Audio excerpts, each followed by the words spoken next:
Welcome to my channel easy way to learn history. आज हम अपने वीडियो की इस महत्वपूर्ण पड़ाव पर क्लास 10 की एक महत्वपूर्ण चैप्टर नेशनलिज्म इंडिया भारत में राष्ट्रवाद की चर्चा करेंगे। पिछले वीडियो में हमने क्लास 10 के दो चैप्टरों को देखा था, जहां first nationalism in Europe, second nationalism in Indo China and today will discuss about nationalism in India. तीनों चैप्टर्स में जो महत्वपूर्ण एक कॉमन चीज हमको मिला वो है nationalism, the most important factor. मैंने अपने पिछले वीडियो में भी इस पर काफ़ी बृहद चर्चा कर, आज फिर एक बार मैं इसको रिपीट कर रहा हूँ, रिवाइज कर रहा हूँ, ध्यान से सुनेंगे। राष्ट्रवाद, nationalism is a feeling by which anyone loves his country and sacrifices his whole life for his country। राष्ट्रवाद वह भावना है जिससे प्रेरित होकर व्यक्ति अपने देश से प्रेम करता है और देश के लिए सब कुछ त्याग न्यौछावर करने के लिए तत्पर रहता है। ये नेशनलिज्म जो फीलिंग है, राष्ट्रवाद है, इसमें हमने देखा कि जिसके कारण फ्रांस में क्रांति हुई, हमने देखा इटली का एकीकरण हुआ, जर्मनी का एकीकरण हुआ, इंडो चाइना में वियतनाम फ्रांस के चंगुल से आज़ाद हुआ, और उसके उपरांत राष्ट्रवाद की भावना ने ही दक्षिणी वियतनाम, उत्तरी वियतनाम का एकीकरण करते हुए अमेरिका से एक लंबी लड़ाई वियतनामियों ने लड़ी। और आज जिस बृहद विषय पे हम चर्चा के रूप में उपस्थित हुए हैं, उस देश को, भारत को लेकर कि भारत में कैसे राष्ट्रवाद आई और भारत में किस प्रकार राष्ट्रवाद ने एक जन जागृति, एक क्रांति पैदा कर दी, जिसका एक महत्वपूर्ण योगदान अगर कहा जाए तो भारत के स्वतंत्रता संग्राम में होगा। आज क्लास 10 के इस चैप्टर्स में बेसिकली इस चैप्टर में हमें पढ़ना क्या है, पहले हम इसको जानेंगे।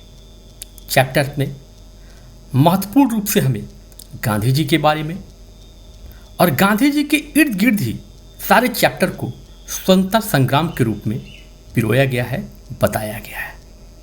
इट मीन्स गांधी युग की चर्चा करते हुए भारत में राष्ट्रवाद की परिकल्पना, संकल्पना क्लास 10 की बुक्स में तीसरे चैप्टर में की गई है। जैसा कि हमने कहा कि गांधी युग के बारे में, यानी पूरा चैप्टर जो हमारा है वो गांधी जी से ओतप्रोत है, और उसी के रूप में हम इस चैप्टर को पढ़ेंगे तो महत्वपूर्ण हो जाता है कि गांधी जी के बारे में जानना और कैसे भारतीय स्वतंत्रता संग्राम में गांधी जी का महत्वपूर्ण योगदान रहा, और कैसे गांधी जी के प्रयासों उपरांत ही भारत ने अपनी आज़ादी की एक लंबी लड़ाई लड़ी और भारत आज़ाद हुआ, स्वतंत्र हुआ। Gandhi ji, the father of nations, Bharat के राष्ट्रपिता, कौन इनके बारे में नहीं जानता है। अगर हम भारत के स्वतंत्रता संग्राम के महापुरुषों की चर्चा करेंगे तो शायद ही कोई स्वतंत्रता संग्रामी, शायद ही कोई विद्वान, शायद ही कोई इतिहासकार हो जिसने गांधी जी की चर्चा स्वतंत्रता संग्राम के दिनों में न की हो। गांधी जी का जन्म 2 अक्टूबर 1869 ईस्वी को गुजरात के पोरबंदर में हुआ था। इस बात को हम जानते हैं। इनके पिता राजकोट के दीवान थे। पिता का नाम करमचंद गांधी। और गांधी जी गुजरात की धरती से, जिसके कारण आज भी गुजरात अपने आप को गर्वान्वित महसूस करता है। अब हम ये जानेंगे कि गांधी जी ने आखिर स्वतंत्रता संग्राम के इतिहास में क्या क्या किया, उनका कितना महत्वपूर्ण योगदान था कि भारत, इन्हें पूरा विश्व उन्हें अहिंसा के पुजारी के रूप में पूजता है और भारत में ये राष्ट्रपिता कहलाए। चैप्टर्स में शुरुआती दौर से ही गांधी जी और उनके इर्द गिर्द इस अध्याय को, इस चैप्टर को रखा गया है। चैप्टर्स में कुछ महत्वपूर्ण प्रश्न हैं। जिसको हम करते हुए हम इस वीडियो में आगे बढ़ेंगे। गांधी जी का, जैसा मैंने कहा कि गांधी जी का जन्म 2 अक्टूबर 1869 ईस्वी को गुजरात के पोरबंदर में हुआ था और तदुपरांत इनकी शिक्षा, प्रारंभिक शिक्षा दीक्षा भी गुजरात में हुई और आगे की पढ़ाई के लिए, बैरिस्टर की पढ़ाई के लिए वो ब्रिटेन गए और वहाँ से उन्होंने लॉ की डिग्री यानी कानून की डिग्री पढ़ी और कानून विशेषज्ञ बने, एक लॉयर बने, एक वकील बने। शुरुआती दौर में अगर देखा जाए तो गांधी जी ब्रिटिश शासक के समर्थक, गांधी जी को पाश्चात्य सभ्यता, पाश्चात्य संस्कृति अच्छी लगती थी और वो उसके समर्थक थे। गांधी जी इस रूप में बुद्ध थी कि उनका कहना था प्रारंभिक दौर में कि you peoples, you Indians are not capable of this time to rules in better way. हम भारतीय इस समय भारत पर शासन करने के लिए पूरी तरह से योग्य नहीं है और भारत के हित ब्रिटिश शासक के शासनकाल में ही है। ये गांधी जी का इस प्रकार का मानना था आरंभिक दौर में। अब हम जानेंगे कैसे गांधी जी कैसे बदले और कैसे इनकी स्थिति को चेंज हुआ। लेट्स अपने इस वकालत के दौर में ही गांधी जी किसी काम से बाहर जाना पड़ा और जब वो जाते हैं तो एक समय की बात है कि गांधी जी एक ट्रेन में सफ़र कर रहे हैं, फर्स्ट क्लास की गांधी जी ने टिकट ली हुई थी और गांधी जी को जब वहाँ पर टीटी जब वहाँ आया और गांधी जी को उसने टिकट गांधी जी से मांगा, गांधी जी ने टिकट दिखाया, उसने कब से पूछा कि हु आर यू।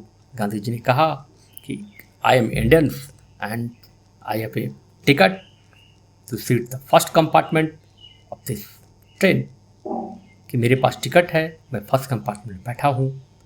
ये सुनते हुए उस टीटी, अंग्रेज टीटी ने गांधी जी को कहा कि यहाँ से आप चले जाइए, you are not allowed. Gandhi ji ने कहा कि नहीं, मेरे पास तो टिकट है और मैंने इसके लिए पैसे दिए हैं, मैं तो यहाँ बैठूंगा। उस अंग्रेज टीटी ने गांधी जी को चिढ़ाते हुए कहा कि dogs and Indians are not allowed, कुत्ते और भारतीय, dogs Indians are not allowed in this compartment, कुत्ते और भारतीय इस कंपार्टमेंट में अलाउ नहीं है। गांधी जी को पहला बार झटका लगा कि भारतीयों की क्या इज्जत, भारतीयों की क्या बराबरी कुत्तों के समान है। गांधी जी इससे पहले कि कुछ बोलते, अंग्रेज ने गांधी जी को कंपार्टमेंट के बाहर करते हुए चलती ट्रेन से गिरा दिया गया। और ये गांधी जी की ये घटना ने, गांधी जी की नहीं, पूरे भारत की स्वतंत्रता संग्राम के इतिहास की चीज़ों को देखेंगे तो उसने पूरी रूप से बदल के रख दिया। गांधी जी यहाँ के बाद लंदन से ब्रिटिश की डिग्री करते हुए पहली बार अपनी वकालत के रूप में साउथ अफ्रीका जाते हैं, जो काल है 1893। आपकी बुक्स में ये बराबर पूछा जाता है, इस क्वेश्चन से कि दक्षिण अफ्रीका में गांधी जी का आगमन या दक्षिण अफ्रीका गांधी जी कब गए। आंसर्स 1893, 1893। इस बात को याद रखेंगे स्टूडेंट्स, ये इंपॉर्टेंट क्वेश्चन हैं। साउथ अफ्रीका में गांधी जी जब गए तो वहाँ पर उन्होंने फील किया, वहाँ पर उन्होंने देखा वो स्थिति को जिसको पहली बार उस स्थिति ने उनको झकझोरा, और वो था रंग भेद। ये रंग भेद नीति क्या थी? रंग भेद नीति जहाँ गोरे और काले, गोरे अंग्रेज और जो अश्वेत जो थे, चाहे वो भारतीय हो, चाहे अफ्रीका की हो, चाहे कहीं की हो, उनके खिलाफ, उनके बीच में एक लंबी खाई थी। अंग्रेज किसी रूप में अश्वेतों को अधिकार, अश्वेतों का सम्मान नहीं करना चाहते थे। और गांधी जी जब वहाँ पर गए तो गांधी जी एज ए भारतीय, एज ए इंडियंस, उन्होंने अपने आप को पाया कि अश्वेतों और में जैसे इंडियन भी थे, भारतीय चाहे किसी भी देश की हो, उनका सम्मान, उनका मान यहाँ पर नहीं था। और गांधी जी को ये बुरा लगा, गांधी जी को लगा कि हम भी लॉयर हैं, फिर हम भी ने भी वकालत की है, तो फिर हमारी वकालत की डिग्री और अंग्रेजों की वकालत की डिग्री अलग कैसे है? इनको दूसरे रूप में सम्मान, हमको सम्मान नहीं, ये क्यों?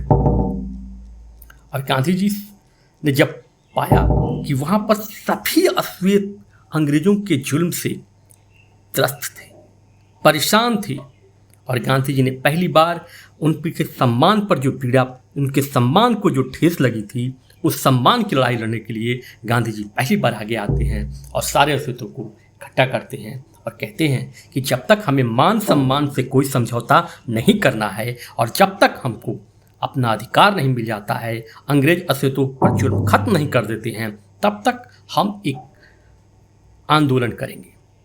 वहाँ के लोग, वहाँ के भारतीय, वहाँ का श्वेत लोग कहते हैं कि कैसे किया जाएगा। गांधी जी ने कहा कि हम सत्याग्रह करेंगे। सत्याग्रह, द मोस्ट इंपॉर्टेंट थिंग, सत्याग्रह। बराबर पूछा जाता है सत्याग्रह क्या है? सत्य के लिए आग्रह करना। गांधी जी ने कहा कि हमारी जो अस्त्र होगी, हमारे जो शस्त्र होंगे, वो अहिंसा होगा और हम शांतिपूर्वक धरना प्रदर्शन करेंगे और अंग्रेजों के सामने अपनी मांग को मनवाने के लिए हम यहीं पर बैठेंगे और प्रदर्शन के रूप में बिना किसी हिंसा किए हुए हम यहाँ डटे रहेंगे। अंग्रेजों ने काफ़ी जुल्म किया, लोग गांधी जी के साथ आए। अंततः अंग्रेजों को गांधी जी की बात माननी पड़ी, अस्तित्व को उनका अधिकार देना पड़ा। तमाम जुल्मों के बाद गांधी जी ने ये प्रथम अपनी सफलता दक्षिण अफ्रीका में किसी आंदोलन के रूप में प्राप्त किया। अतः ये पूछा जाता है आपसे, एक क्लास 10 का एक क्वेश्चन है कि गांधी जी ने सर्वप्रथम अपना सत्याग्रह आंदोलन कहाँ पर किया? आंसर साउथ अफ्रीका, दक्षिण अफ्रीका। कब किया? 1893 ईस्वी। ये बिल्कुल हमको याद होनी चाहिए। यानी गांधी जी का पहला सत्याग्रह मूवमेंट, पहला सत्याग्रह आंदोलन जो शुरू हुआ, वो कहाँ से शुरू हुआ? तो दक्षिण अफ्रीका से शुरू हुआ। सत्याग्रह क्या है? सत्य के लिए आग्रह करना। इसमें महत्वपूर्ण जो शस्त्र क्या है? अहिंसा। यानी किसी रूप में हिंसा नहीं करनी है, हमको शांतिपूर्वक धरना प्रदर्शन करना है, चाहे कोई कितना भी जुल्म करे, हमको किसी भी रूप में हिंसा नहीं करनी है। और गांधी जी के इस शस्त्र के आगे अंग्रेजों को झुकना पड़ा था।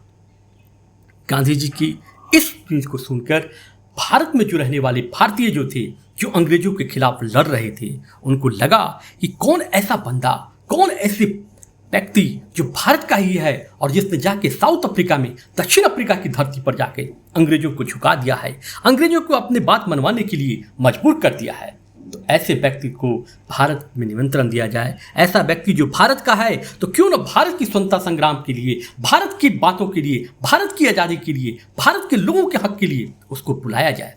और पहली बार कांग्रेस ने इस रूप में गांधी जी को इनवाइट किया। अब न्यू फैक्टर, ये कांग्रेस क्या है? हमने कहा आपको कि कांग्रेस ने इनवाइट किया, तो कांग्रेस था क्या? इस पर भी हम एक अपनी डिटेल्स, इस पर भी हम एक थोड़ी चर्चा करनी जरूरी है। हालांकि ये बुक्स में इसके डिटेल्स आपको दिए हुए नहीं मिलेंगे, फिर भी बिना इसके मूल में जाने हम आगे चीज़ों की चर्चा नहीं की जा सकती है। तो हम जाने ये कांग्रेस क्या थी। जैसा कि नाम से ही आप सबको मालूम है, आज के दौर में आपको मालूम है कि कांग्रेस एक पार्टी है, आईएनसी, इंडियन नेशनल कांग्रेस, भारतीय राष्ट्रीय कांग्रेस। इसका क्या इतिहास रहा है, आइए इस इतिहास को थोड़ा हम जानें। जैसा कि हम जान रहे हैं कि भारत पर अंग्रेजों ने 200 साल तक गुलाम किया, लगभग 200 साल तक। और इस रूप में भारत के लोग अपने इस गुलामी के बंधन को तोड़ने के लिए कई जगह से, कई रूप से लड़ाइयाँ लड़ रहे थे, चाहे वो क्रांतिकारी हो, चाहे वो शांतिपूर्ण प्रदर्शन करने वाले, अलग अलग रूपों में। और हर, अगर कहा जाए तो अलग अलग प्रदेश में अलग अलग लोगों के नेतृत्व में ये लड़ाइयाँ लड़ी जा रही थी, राजाओं के काल से ही लड़ी जा रही थी। हम हिस्ट्री के बहुत पीछे नहीं जा रहे हैं, हम समकालीन जा रहे हैं। हम उन चीज़ों को याद करने के लिए कि आखिर कांग्रेस की स्थापना कैसे हुई, कांग्रेस का क्या इतिहास रहा, इन बातों को दोहराने के लिए इन चीज़ों पर हम गौर कर रहे हैं। तो ध्यान दीजिएगा। अलग अलग प्रदेशों में, यानी भारत के भिन्न भिन्न प्रदेशों में भिन्न भिन्न नेतृत्व के रूप में लोग अंग्रेजों की अन्यायपूर्ण नीति के खिलाफ, अंग्रेजों के जुल्म के खिलाफ लड़ रहे थे, संघर्ष कर रहे थे।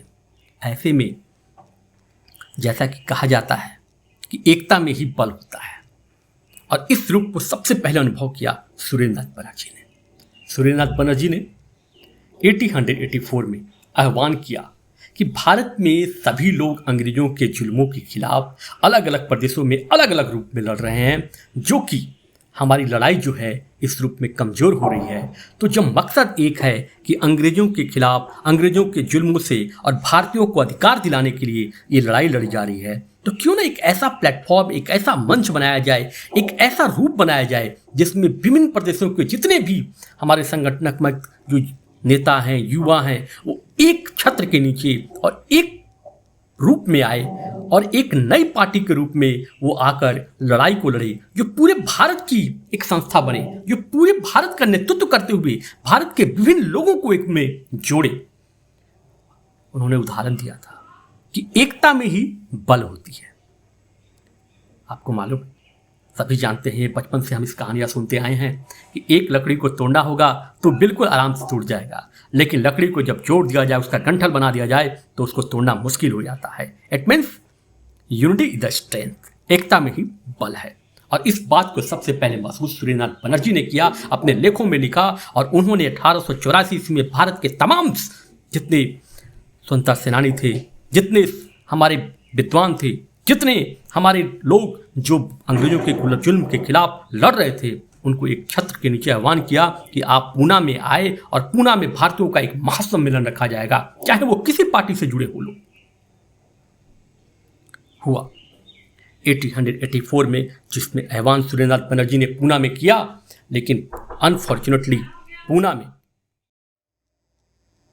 लेकिन 1884 ईस्वी में पूना में एक भयंकर महामारी प्लेग के रूप में फैली, जिसको देखते हुए सुरेंद्रनाथ बनर्जी ने स्थान को परिवर्तन किया और 1884 के बदले 1885 ईस्वी में बंबई के गोकुल संस्कृत पाठशाला में इस सभा को रखी गई, जिसमें भारत के तमाम प्रदेश, महाराष्ट्र, बंगाल, गुजरात, कर्नाटक, विभिन्न स्थानों से 72 प्रतिनिधियों ने भाग लिया। और इसमें एक रिटायर्ड सैन्य अफसर जिसका नाम एहो ह्यूम था, जिसको इनवाइट कांग्रेस के रूप में किया गया, इसको बुलाया गया और उसी ने, कहा जाए तो कांग्रेस की स्थापना का श्रेय भी एहो ह्यूम को ही है, क्योंकि वो संस्थापक सदस्यों में से एक, और उसने किसी एक फॉर्म के रूप में, एक संगठन के रूप में, एक पार्टी निर्माण पर उसने जोर दिया। और दादा भाई नौरोजी ने कहा कि उस पार्टी का नामकरण जो हो, क्यों ना कांग्रेस हो। तो क्वेश्चन आपसे बहुत सारे पूछे जाएंगे इस रूप में। आपको याद रखना है कि कांग्रेस की स्थापना कब हुई।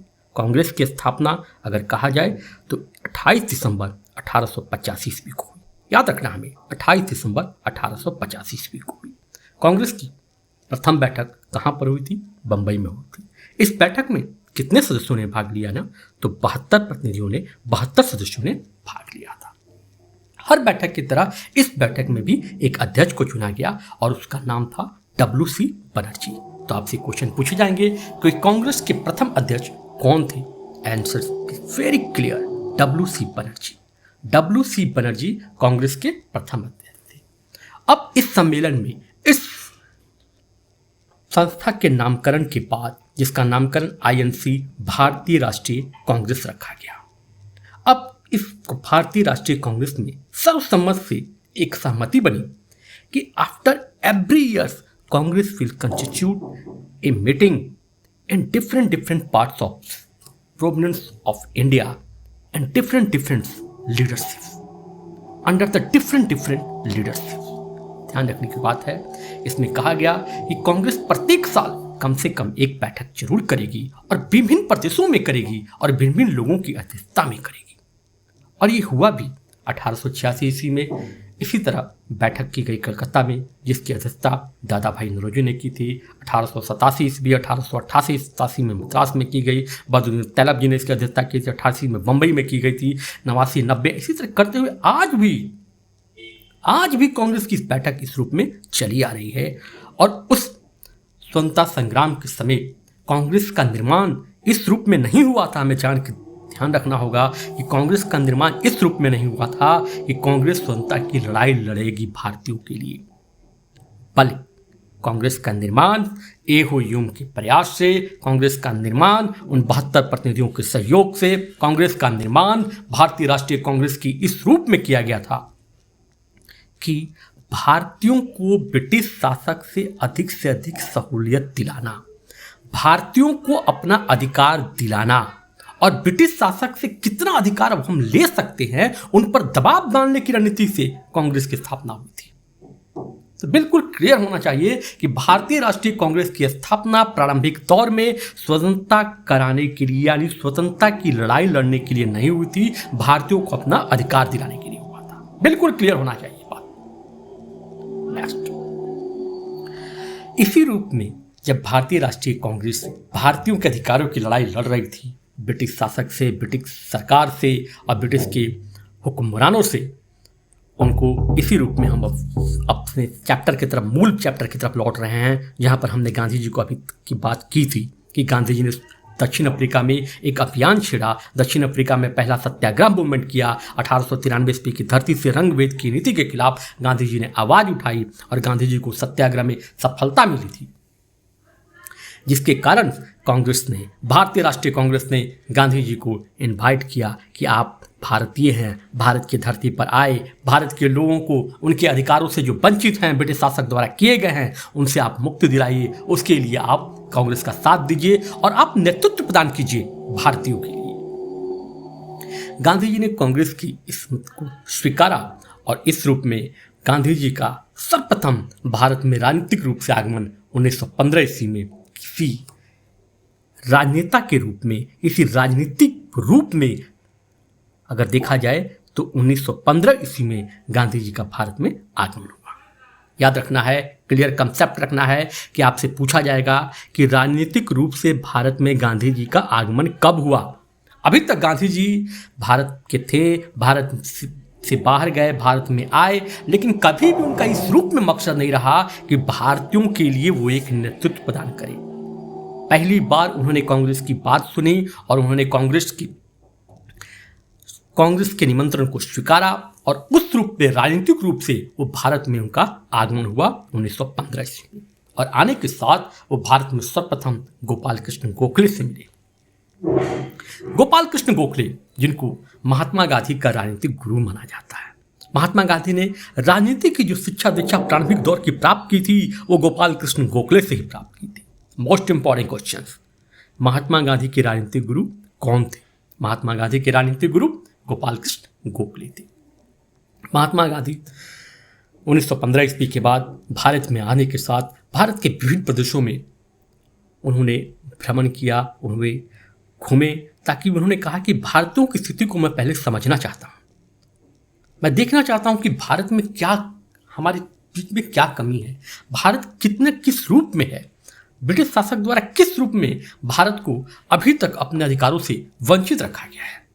और इन चीज़ों को देखने के लिए महात्मा गांधी भारत के विभिन्न प्रदेशों में घूमे और इस रूप में घूमने पर महात्मा गांधी पूर्व से ही दक्षिण अफ्रीका में अपने कारनामों के कारण भारत में इस प्रकार से प्रसिद्ध हो गए थे कि लोगों को लग रहा था कि उनका एक रहनुमा मिल गया, उनका वो भगवान मिल गया जो भारत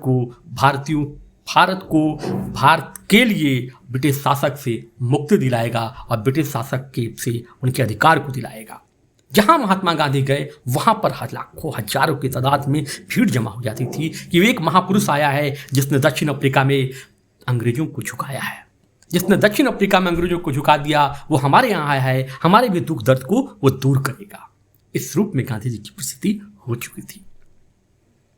लेकिन अभी भी गांधी जी उसी रूप में, गांधी जी हैट, कैट, टोपी और गांधी जी सारी चीज़ों को पाश्चात्य सभ्यता और संस्कृति के, अभी तक गांधी जी उस रूप को वो भूले नहीं थे।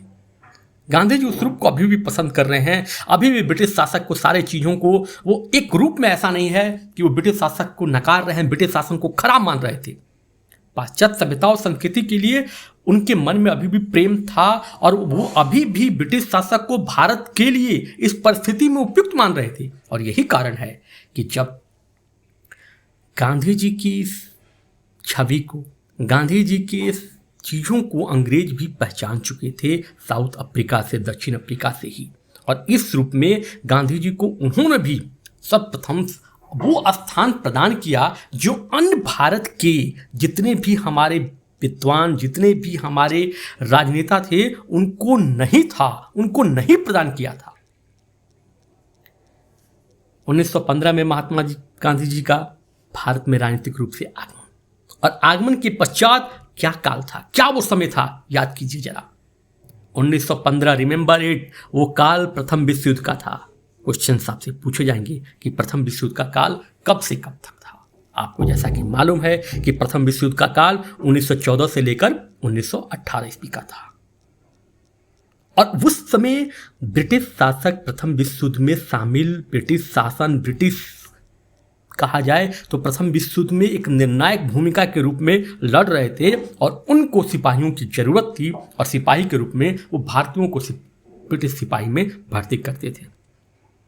लेकिन कांग्रेस से लेकर बाकी सारे लोग जो ब्रिटिश शासक के जुल्मों के खिलाफ थे, उन्होंने एक निर्णय ले लिया था कि हमको सिपाही में भारतीयों को नहीं जाना है, और इस रूप में भारतीय नहीं जा रहे थे। जबरदस्ती उनको पकड़ पकड़ के फौज में डाला जा रहा था। ब्रिटिश शासक अंग्रेजों ने इस महात्मा गांधी से निवेदन किया कि आप भारत में अभी प्रसिद्ध हैं, भारतीय आपकी बात को सुन रहे हैं, आप कहे भारतीयों को, भारतीय युवक को कि प्रथम विश्व युद्ध के लिए, ब्रिटिश को लड़ने के लिए हमें सैन्य की जरूरत है, और भारतीयों को फौज होने का, में शामिल होने का आप निमंत्रण दें। महात्मा गांधी को लगा कि अभी वो समय नहीं है कि ब्रिटिश शासक के खिलाफ हम जाएं। उन्होंने युवाओं को आह्वान किया कि अभी ब्रिटिश भारत की तरफ से ब्रिटेन ही इस युद्ध में शामिल है, और भारत इस रूप में परोक्ष, अप्रत्यक्ष या प्रत्यक्ष रूप से भी शामिल है इस रूप में। तो भारतीयों को इस समय ब्रिटिश शासक का साथ देना चाहिए, बदले में ब्रिटिश शासक हमारे लिए हमारे अपने अधिकारों को देंगे, हमारे लिए काम करेंगे। गांधी जी के इस आह्वान पर हजारों युवा बिना सोचे, बिना समझे ब्रिटिश फौज में शामिल हुए, और ब्रिटिश फौज को एक मजबूती प्रदान की प्रथम विश्व युद्ध में। जब भारतीय राष्ट्रीय कांग्रेस ने इस चीज को देखा तो उनको लगा कि कैसा व्यक्ति है जिस व्यक्ति को हमने अपने लिए, अपने ब्रिटिश फौज से, ब्रिटिश सिपाही से, ब्रिटिश हुक्मरानों से लड़ने के लिए बुलाया था।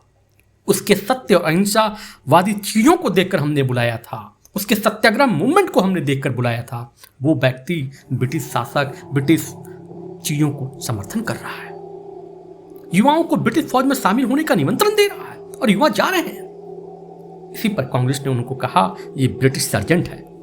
ब्रिटिश सर्जेंट मीन्स ब्रिटेन का जासूस। मोस्ट इंपॉर्टेंट क्वेश्चन, कांग्रेस द्वारा ब्रिटिश सर्जेंट किसे कहा गया, या भारतीयों द्वारा ब्रिटिश सर्जेंट किसे कहा गया? Answer B clear, Mahatma Gandhi. Mahatma Gandhi को ब्रिटिश सर्जेंट कहा गया। कब कहा गया? 1915 ईस्वी में, याद रखना है आपको। नेक्स्ट, एक तरफ कांग्रेस ने उनको ब्रिटिश सर्जेंट कहा, तो वही दूसरी तरफ उनके कार्यों से प्रसन्न होकर तत्कालीन उस ब्रिटिश हुक्मरान ने गांधी जी को कैसर हिंद की उपाधि दी। यानी ये हिंद का कैसर, हिंद का ताज है, ये कैसर हिंद। गांधी जी को ये उपाधि 1915 ईस्वी में ब्रिटिश शासक द्वारा दी गई, और किस लिए दी गई? भारतीयों को फौज में शामिल करवाने के लिए। एक तरफ जहां भारतीय राष्ट्रीय कांग्रेस ने उनको ब्रिटिश सर्जेंट कहा, वहीं दूसरी तरफ ब्रिटिश शासक ने उनको कैसर हिंद की उपाधि दी। इंपॉर्टेंट क्वेश्चन है, कैसर हिंद की उपाधि किसने दी? तो ब्रिटिश ने दी। कब दी? 1915 ईस्वी में दी। किस लिए दी? तो भारतीयों को फौज में शामिल करने के लिए, भारतीयों के फौज में शामिल होने कर, यानी ब्रिटेन की मदद करने के लिए। हमें याद रखनी है, इस कंसेप्ट को क्लियर रखना है। एंड आफ्टर दैट, उसके बाद 1916 जहां महात्मा गांधी बीएचयू गए, बीएचयू में उन्होंने बनारस की चीज़ों को देखा। बहुत सारी चीज़ों को देखने के बाद महात्मा गांधी को लगा कि भारत की सबसे बड़ी कमी है भारत की गरीबी। उन्होंने भारत में देखा कि भारत में जातिवाद है, भारत में सांप्रदायिकता है, हर रूप में भारत की कमजोरियों को गांधी जी ने बड़ी नज़दीकी से अपने भ्रमण के दौरान अनुभव किया। और इसी रूप में 1916 ईस्वी में हमने जैसा कि आपको कहा था कि कांग्रेस ने कहा था कि Congress will constitute a meeting in every year and different prominence of Indian parts under the different leadership. Congress ने स्पष्ट रूप से कहा था कि कांग्रेस की स्थापना के समय से ही कि कांग्रेस की बैठक प्रत्येक साल होगी, और भिन्न भिन्न लोगों के अध्यक्षता में भिन्न भिन्न प्रदेशों में होगी। उसी रूप में 1916 ईस्वी में अंबिका चरण मजूमदार के नेतृत्व में कांग्रेस की बैठक लखनऊ में हुई। ये बहुत महत्वपूर्ण है लखनऊ अधिवेशन, क्योंकि इसी लखनऊ अधिवेशन में कांग्रेस जो 1907 ईस्वी में 2 धड़े में बट गया था, गरम दल और नरम दल, उनका एकीकरण, उनका मिलन 1916 ईस्वी के लखनऊ अधिवेशन में हुआ। और इसी अधिवेशन में डॉक्टर रामचंद्र शुक्ल ने डॉक्टर राजेंद्र प्रसाद के निवेदन से गांधी जी को एक मैसेज दिया गया कि आपने दक्षिण अफ्रीका में जहाँ पर अंग्रेजों के जुल्मों से वहाँ पर अश्वेतों को, वहाँ के भारतीयों को मुक्ति दिलाई है, भारत में भी पश्चिम चंपारण के किसान अंग्रेजों के जुल्म से त्रस्त हैं, जो जुल्म जिसके कारण आप यहाँ के किसानों को अंग्रेजों की जुल्म 3 कथिया प्रणाली, अंग्रेजों के जुल्म जो था 3 कथिया प्रणाली क्या है? 20 हिस्से में 3 हिस्से की 3 कथिया प्रणाली में कहा जाए तो 3 हिस्से की नील की खेती करना अंग्रेजों ने अनिवार्य कर दिया था, जिसके कारण चंपारण के किसान, जो धान के लिए चंपारण फेमस है, वहाँ के किसान त्रस्त थे। वहाँ के किसान को पूरी मेहनताना नील की खेती के लिए नहीं मिलता था और जबरदस्ती बाई फोर्स उन्हें किसी भी रूप में नील की खेती करनी पड़ती थी, जिससे किसानों को हानि हो रही थी और किसान जो है वो भूखे मर रहे थे। महात्मा गांधी ने इस निमंत्रण को स्वीकार किया और 1917 ईस्वी में 1917 ईस्वी में महात्मा गांधी पश्चिम चंपारण जाते हैं और वहाँ जाकर वो अंग्रेजों के खिलाफ पहला सत्याग्रह, अपना भारत में पहला सत्याग्रह, याद रखने की बात है, अपना भारत में पहला सत्याग्रह प्रारंभ किए। आपसे क्वेश्चन पूछा जाएगा कि महात्मा गांधी का पहला सत्याग्रह कब हुआ, तो 1893 साउथ अफ्रीका, दक्षिण अफ्रीका आपको याद रखना है। लेकिन फिर अगर क्वेश्चन पूछा जाए कि महात्मा गांधी का भारत में पहला सत्याग्रह कब और कहाँ हुआ, तो 1917 पश्चिम चंपारण की धरती पर हुआ, ये याद रखना है। किस लिए हुआ, तो नील की खेती के विरोध में, नील की खेती जो अंग्रेजों द्वारा बाई फोर्स जबरदस्ती कराई जाती थी, उसके विरोध में हुआ। महात्मा गांधी चंपारण की धरती पर जाते हैं और वहां जाकर अंग्रेजों का विरोध करते हैं, सत्याग्रह मूवमेंट शुरू करते हैं और कुछ दिनों के बाद, 1 हफ्ता के अंदर में अंग्रेज उनकी बात मानते हैं, उनकी बातों को मानने के लिए आते हैं, उनसे कहते हैं कि क्या किया जाए। एक समझौता हुआ जिसके तहत नील की खेती बाई फोर्स जो जबरदस्ती कराई जाती थी वो बंद कर दी गई और किसानों को अंग्रेजों की इस जुल्म से उन्हें मुक्ति मिली। ये बहुत बड़ा पहला आंदोलन और पहले आंदोलन में महात्मा गांधी को सफलता, ये था चंपारण सत्याग्रह 1917। इसको देखते हुए गुजरात के जो किसान थे, जो खेड़ा में थे, वहाँ पर टैक्स जो कर था बहुत अधिक बढ़ा दिया गया था। उन्होंने गांधी जी को कहा, 1917 में गांधी जी ने चंपारण में किया, 1918 में उन्होंने कहा कि आप गुजरात के ही हैं और गुजरात के जो किसान हैं वो भारी कर चुका रहे हैं, तो आप इससे मुक्ति दिलाइए किसानों को। गांधी जी खेड़ा जाते हैं और खेड़ा सत्याग्रह जिसको कहा जाता है, 1918 ईस्वी में दूसरा सत्याग्रह गांधी जी का, जिसका खेड़ा सत्याग्रह कहते हैं। गांधी जी खेड़ा जाते हैं और वहाँ किसानों को एक देते हैं कि कर न दो, एक आंदोलन चलाते हैं जिसका मूल थीम है कर न दो, यानी कर देने से मना कर दिया। और गांधी जी के आह्वान पर सारे किसानों ने कर देना बंद कर दिया। किसानों पर लाख जुल्म किए गए, किसानों ने कर नहीं दिया और अंततः ब्रिटिश गवर्नमेंट को झुकना पड़ा और जो कर की राशि जो 66% कर दी गई थी उसको घटा के 33% की गई और जिसके उपरांत यह आंदोलन सफल हुआ और गांधी जी को दूसरे अपने आंदोलन में सफलता मिली जिसका नाम है खेड़ा सत्याग्रह। कब हुआ, 1918 ईस्वी में। खेड़ा कहाँ पर है, गुजरात में।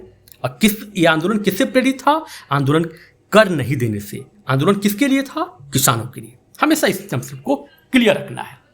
गांधी जी को इस रूप में 2 सफलता मिलने के बाद 1918 ईस्वी में अहमदाबाद के मजदूर जो थे वो मिल मालिकों के जुल्म से परेशान थे।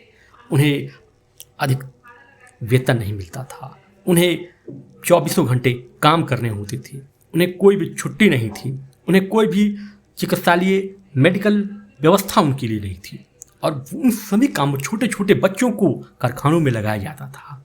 हम जैसा कि मालूम है, अहमदाबाद जो सूती वस्त्र की मिल के लिए शुरू से ही प्रसिद्ध रहा है। एक क्वेश्चन आपको ज्योग्राफी में बराबर आता होगा कि भारत का मैनचेस्टर किसको कहा जाता है, आप ये कहते हैं अहमदाबाद। तो इस देश में बहुत ज़्यादा हमको डिटेल और समझाने की जरूरत नहीं है कि अहमदाबाद में किस प्रकार की मिल थी। तमाम मिलें थी सूती वस्त्र की और वहाँ के मिल मालिकों के खिलाफ महात्मा गांधी 1918 ईस्वी में मिल मजदूरों के आह्वान पर जाते हैं और पहली बार उनसे बात करते हैं, लेकिन वो स्वीकार नहीं करते हैं। वो कहते हैं हम वेतन नहीं बढ़ा सकते हैं, हम छुट्टी नहीं सेंसर करा सकते हैं, हमारे पास कुशल मजदूरों की कमी है। बहुत सारी उन्होंने बातें कही। गांधी जी पहली बार अपने इस आंदोलन में एक अमूल अस्त्र का सहारा लेते हैं जिसका नाम है भूख हड़ताल। आपसे पूछा जाएगा कि गांधी जी की किस आंदोलन में सर्वप्रथम गांधी जी ने भूख हड़ताल किया, तो आपका आंसर होगा 1918 ईस्वी के अहमदाबाद मिल हड़ताल आंदोलन। अहमदाबाद मिल हड़ताल आंदोलन। इसमें गांधी जी ने भूख हड़ताल की और गांधी जी के भूख हड़ताल को देखते हुए अंग्रेजों को हस्तक्षेप करना पड़ा और मिल मालिकों को गांधी जी की सारी शर्तें माननी पड़ी और गांधी जी ने मिल मजदूरों को एक नई, जो उनके पास जो बड़ी भयंकर त्रासदी थी, इस त्रासदी को गांधी जी ने दूर किया। यानी गांधी जी के अभी हमने 3 आंदोलन की बात की, भारत में चंपारण सत्याग्रह की बात की, खेड़ा सत्याग्रह की बात की, खेड़ा आंदोलन की बात की, एंड थर्ड अहमदाबाद मिल मजदूर आंदोलन, मिल मजदूर हड़ताल की हमने बात की और तीनों में गांधी जी को सफलता मिली। लेकिन अभी तक गांधी जी अंग्रेजों के सहयोगी थे, अभी तक गांधी जी अंग्रेजों से बात कर रहे थे, अभी तक गांधी जी अंग्रेजों के इस रूप में उनकी सभ्यता, उनकी संस्कृति से भारत को बदलने की बात कर रहे थे, भारत को नए विकास की दिलाने की बात कर रहे थे। गांधी जी अभी सहयोगी रूप में थे, वो असहयोगी नहीं हुए थे। अब हम अपने नेक्स्ट वीडियो में देखेंगे किस प्रकार गांधी जी का सहयोगात्मक रूप अंग्रेजों के खिलाफ पूर्ण असहयोगात्मक रूप में बदल गया, कैसे गांधी जी सहयोगी से असहयोगी हो गए और कैसे गांधी जी ने पश्चिमी सभ्यता और संस्कृति को त्यागते हुए भारत की सभ्यता और संस्कृति से प्यार करते हुए एक नई आज़ादी की एक नींव रखी और एक लड़ाई को प्रारंभ किया। और किस प्रकार भारत अपने इस गांधी जी के आंदोलन के चरण बाय चरण, एक स्टेप बाय स्टेप इस चीज़ को देखेंगे कि कैसे गांधी जी के द्वारा एक एक आंदोलन और एक एक सफलता और एक एक कैसे गांधी जी ने राष्ट्रवाद की उस ओतप्रोत भावना से पूरे भारत के लोगों को जोड़ दिया और पूरा भारत, इस भारत के लोग इस स्वतंत्रता आंदोलन में सक्रिय हो गए। और गांधी जी का एक से एक जो आंदोलन है, एक से बढ़कर एक आंदोलन, उन सारे आंदोलनों की चर्चा हम अपने अगले वीडियो में करेंगे। धन्यवाद।